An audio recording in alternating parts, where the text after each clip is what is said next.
Okay, it's time to wrap it up. First reactions before I get into part 3. Spoilers are coming, spoilers are coming. I loved this series. I loved it so much. The third book didn't live up to the second and first. And I understand this series gets so much hate, which I still think is unwarranted, because just because the third book isn't as good as the first and second doesn't mean the third book isn't good. I'm struggling to wrap my head around that right now still, because my expectations from the first and second were so high that when I got to this book, which is still a great book, it didn't hit the same level, therefore I'm disappointed. I really enjoyed how everything wrapped up. I enjoyed the final battle. I thought it was really cool. I loved how everyone played a part. Everyone came together. I loved Jessica finally having this huge purpose in the end. I thought that was so beautiful. But the first book, beginning to end, I felt was a masterpiece.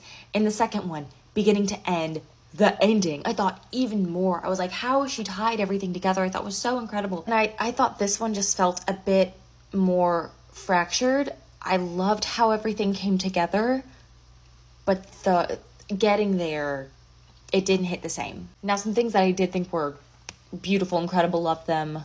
When Bryce had to send her parents to Prithian, my heart broke, and also they couldn't understand what was happening. It was a different language. She didn't explain to them. Fair she didn't explain to them. I mean, not fair for them, but fair for her, because like they weren't gonna go, of course. I was really thankful that Ethan actually did become the Prime, because I felt like there was so much foreshadowing to that happening, and Sigrid was not it. From the beginning, I was like, she's not ready. Even if it is going to be her, like, she's not ready. How are we going to have the character development to get to that point? And not that I don't trust Sarah J. Maas to do some character development. I've read Silver Flames, but I didn't see that happening. So, loved the ending for his character. I do also feel like it was left open-ended enough that there could be a fourth book. Now, my friend who recommended this series to me, I messaged her before we even knew that Day was Lydia. I was like, this is his mate. Whoever it is, this is Rune's mate. The reaction that Rune had whenever the Dreadwolves were chasing Lydia when she was in hind form, and Hunt and Baxian were having to fly him away because he was so damaged from torture. The reaction that he had to that is equivalent to Hunt's reaction to Bryce when her life is threatened. There were some other things here and there, but that, I was like, oh, they're mates. Oh, 100%. Like, I was already on like 95%, but that I was like, oh, they're mates. And then when he finally tells Pollux, well, that's his mate, and he's willing to trade himself for her sons. Also, thank God those children are not Pollux's. Oh my God. Speaking of them, Brannon?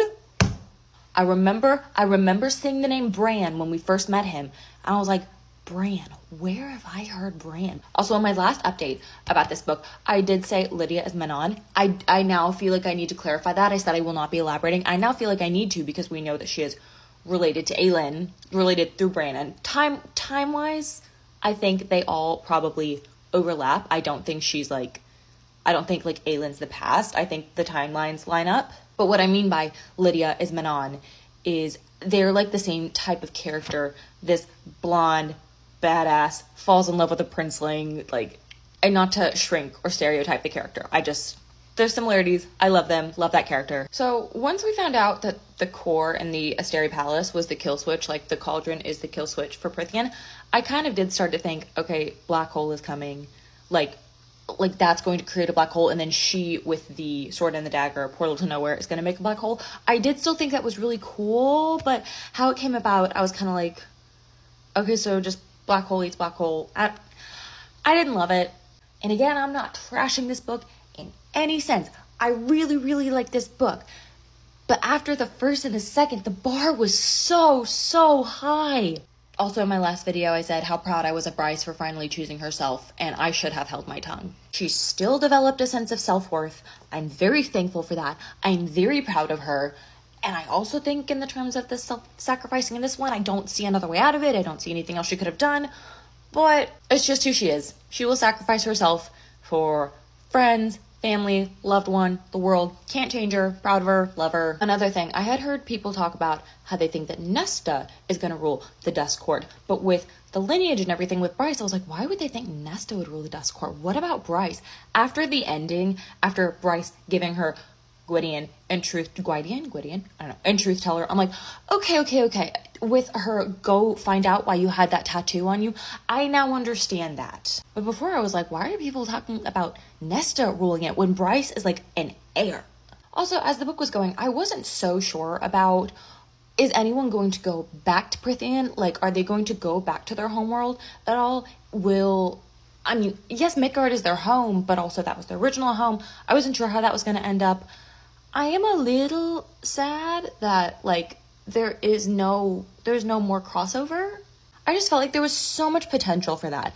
And I do appreciate the ending of Bryce and Nesta developing this trust, Nesta giving the mask, Bryce giving it back, giving Gwydion. I do really like how that all worked out, but I just wish we saw more interaction, like long term. Also, I swore to myself, I was like, Baxian's gonna die, I'm preparing myself, Ethan's gonna die, I'm preparing myself. I'm so happy they didn't die.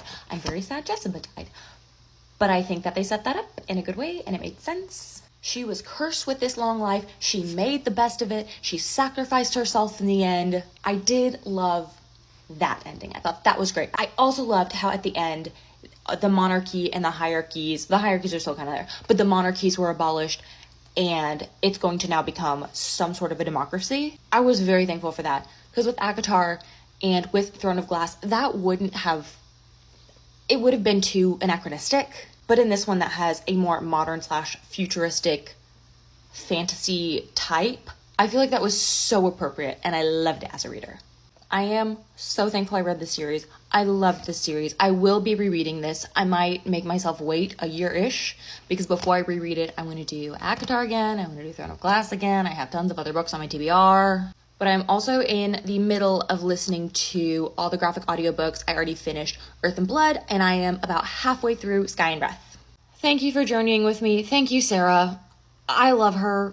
I love Bryce. I love Hunt. And I'm so sad that this is over. God, I hope we get a 4th book.